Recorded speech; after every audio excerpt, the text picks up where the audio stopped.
ಪರಮ ಪೂಜೆಗಳ ಹಿಡಿದಾವರೆಗಳಿಗೆ ಶರಣಾರ್ಥಿಯನ್ನು ಹೇಳ್ತಾ ಜನಪದ ಸಿರಿ ಯೂಟ್ಯೂಬ್ ಚಾನಲ್ ಆರಂಭವನ್ನು ಮಾಡಿದ್ದಾರೆ. ಯೂಟ್ಯೂಬ್ ಚಾನಲ್ನ ಆರಂಭವನ್ನು ಮಾಡಲಿಕ್ಕೆ ಅತೀವ ಶ್ರಮವನ್ನು ವಹಿಸಿದಂಥ ಶ್ರೀಯುತ ಕಾಂತರಾಜರವರಿಗೆ, ಶ್ರೀನಿವಾಸರವರಿಗೆ, ಅವರ ಧರ್ಮಪತ್ನಿಯವರಿಗೆ ಅಭಿನಂದನೆಯನ್ನು ಸಲ್ಲಿಸ್ತಾ ಈ ಕಾರ್ಯಕ್ರಮದಲ್ಲಿ ಹಾಜರಿರ್ತಕ್ಕಂಥ ಗುರುಗಳಾದ ಈಗ ತಾನೇ ಪರಿಚಯ ಮಾಡ್ಕೊಂತ E.G.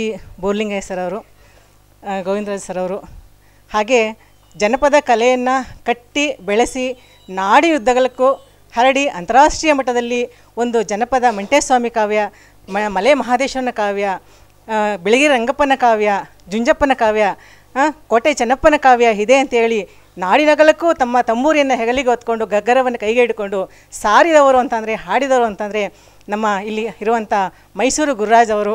ಅವರಿಗೆ ಈ ಕಾರ್ಯಕ್ರಮದಲ್ಲಿದ್ದಾರೆ.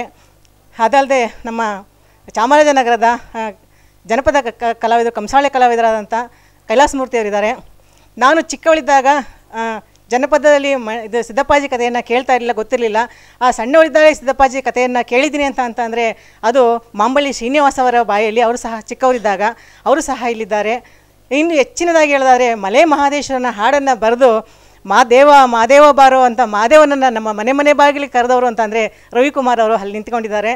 ಅವರು ಸಹ ಈ ಕಾರ್ಯಕ್ರಮದಲ್ಲಿದ್ದಾರೆ.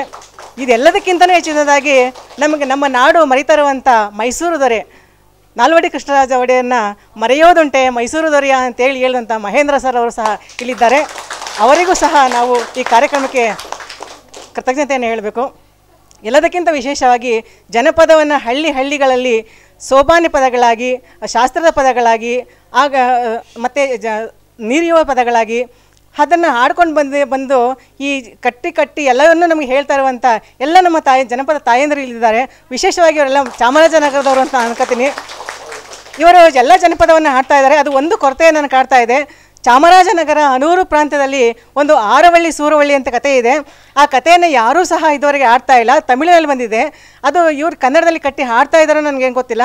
ಆರವಳ್ಳಿ ಸೂರವಳ್ಳಿ ಕೋಟೆಯನ್ನು ನೋಡಿದಾಗ ಅನ್ನಿಸ್ತು, ಇಷ್ಟು ದೊಡ್ಡ ಕೋಟೆಯನ್ನು, ಅಕ್ಕ ತಂಗಿಯರ ಕೋಟೆಯನ್ನು ಯಾರು ಕಟ್ಟಿ ಬೆಳೆಸಿದ್ದಾರೆ, ಅವರ ಕತೆ ನನಗೆ ಎಲ್ಲೂ ಸಿಗ್ತಾ ಇಲ್ವಲ್ಲ ಅಂತ ನಾನು ಸಾಕಷ್ಟು ಹುಡುಕಿದ್ದೀನಿ, ಎಲ್ಲೂ ನನಗೆ ಸಿಗ್ತಾ ಇಲ್ಲ. ಇವರು ಬಾಯಲ್ಲಿ ಏನಾರು ಇದ್ದರೆ ದಯಮಾಡಿ ನನಗೆ ತಿಳಿಸಿದರೆ ಅದನ್ನು ನಾನು ಮತ್ತೆ ಮುಂದುವರಿಸ್ತೀನಿ ಅಂತ ಅವರಲ್ಲಿ ಮನವಿಯನ್ನು ಮಾಡ್ಕೊಳ್ತೀನಿ.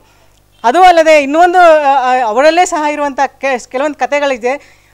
ನಮ್ಮ ನಿಜಗುಣ ಶಿವಯೋಗಿಗಳ ಬಗ್ಗೆ ಎಲ್ಲಿಯೂ ಸಹ ನಾವು ಮಾಹಿತಿ ಇಲ್ಲ. ಅವರ ಹುಟ್ಟು ಬೆಳೆದಂಥ ಪೂರ್ವಾಶ್ರಮ ಇಲ್ಲ. ಜನಪದದಲ್ಲಿ ಯಾವುದಾದ್ರು ಇದ್ದರೆ ಅದನ್ನು ಸಹ ತಿಳಿಸ್ಕೊಟ್ರೆ ಬಹಳ ಮಹತ್ವಕರವಾಗುತ್ತೆ. ಯಾಕೆಂದರೆ ಎಲ್ಲಿಯೂ ಸಿಕ್ಕದಂಥ ಮಾಹಿತಿ ನಮ್ಮ ಜನಪದದಲ್ಲಿ ಸಿಕ್ಕುತ್ತೆ ಅನ್ನೋದು ನಮ್ಮ ನಂಬಿಕೆ. ನಮ್ಮ ಮುಂದೆಗೆ ನಮ್ಮ ತತ್ವಪದವನ್ನು ಹೇಳುವಂಥ ಶ್ರೀಯುತರು ಇದ್ದಾರೆ. ಅವರು ತುಂಬ ಚೆನ್ನಾಗಿ ತತ್ವಪದವನ್ನು ಆಡಿದ್ದಾರೆ.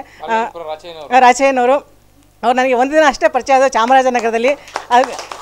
ಈಗ ಇಲ್ಲಿರುವಂಥ ಎಲ್ಲ ವೇದಿಕೆಗಳಿರುವಂಥ ಎಲ್ಲ ಗಣ್ಯರಿಗೂ ಸಹ ನನಗೆ ನೆನಪನ್ನು ಮಾಡ್ಕೊಳ್ತಾ ಜನಪದವನ್ನು ಜನಪದೀಯ ಭಾಷೆಯಲ್ಲಿ ಹೇಳೋದಾದರೆ, ದಾಸರ ಕಂಡಿ ದಾಸರಿಬ್ಬರ ಕಂಡಿ ನ ರಥರ ಕಂಡಿ ಸಪನಾವ ಅಂತ ಹೇಳುವಾಗ ದಾಸರ ಕಂಡಿ ದಾಸರಿಬ್ಬರ ಕಂಡಿ ನ ರಥರ ಕಂಡಿ ಸ್ವಪ್ನವ. ನೀನೇನು ಸ್ವಪ್ನವನ್ನು ಕಂಡಿ ಅಂದರೆ ದೇವರನ್ನು ನಾನು ಸ್ವಪ್ನದಲ್ಲಿ ಕಂಡಿದ್ದೀನಿ ಅಂತ ಹೇಳಿದಾಗ, ನೀನು ಏನನ್ನು ದೇವರಿಗೆ ಕೊಡ್ತೀಯ ಅಂತ ಹೇಳಿದಾಗ ನಿಮ್ಮ ಜನಪದಲ್ಲೇ ಹೇಳ್ತೀರಿ, ದಾಸವಾಳದವು ಕಾಸಿಗೆ 5, ದಾಸೈನಿಗೈದು ನನಗೈದು ದೊರೆಯ ದೇಶಾಳವನ ಜಡೆಗೈದು.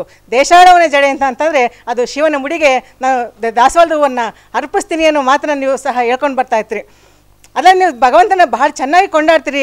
ಅದು ಜನಪದದಲ್ಲಿ ಕೇಳ್ತಾ ಇದ್ದರೆ ನಾವು ಲಾಲಿ ಹಾಡಿದಷ್ಟು ಆಗುತ್ತೆ.